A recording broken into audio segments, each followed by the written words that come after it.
So if you've been around the body-based therapy scene for a while, like you have friends and a bit of a social network of people that are into this stuff, whether it's online or actually in person, you may have noticed this phenomenon, usually a male, who has read literally every book there is on the subject. They've read all of Alexander Lowen, they've read a bit of Wilhelm Reich, they read all these kind of modern authors who talk about grounding and embodiment and this kind of thing. And they've absorbed all of this knowledge up into their brain, up into their frontal lobes. And you'd kind of expect, you'd kind of think like, okay, with all that knowledge up there, they must have really gone on a deep journey themselves. But usually when you talk to them and hang out with them, you realize like, perhaps not.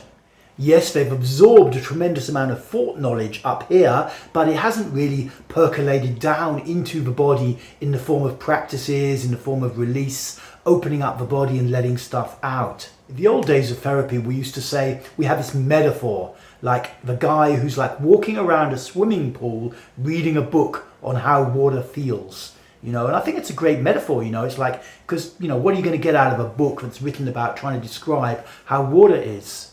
The obvious best thing is to jump in, or if that feels a bit scary, at least kind of slowly lower yourself into the actual swimming pool to experience water for yourself.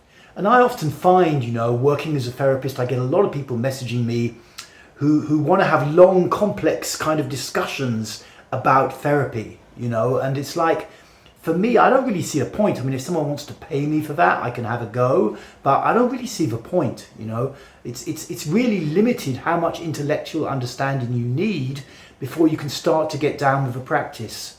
I find a bit is useful for me because it helps keep me going, when things get tough, understanding the theory and why I need to keep doing this practice.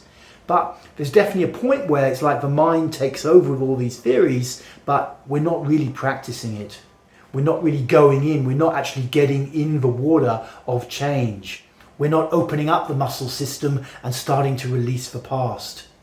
Okay, cool. I wanted to make a video about this topic, and thank you for tuning in.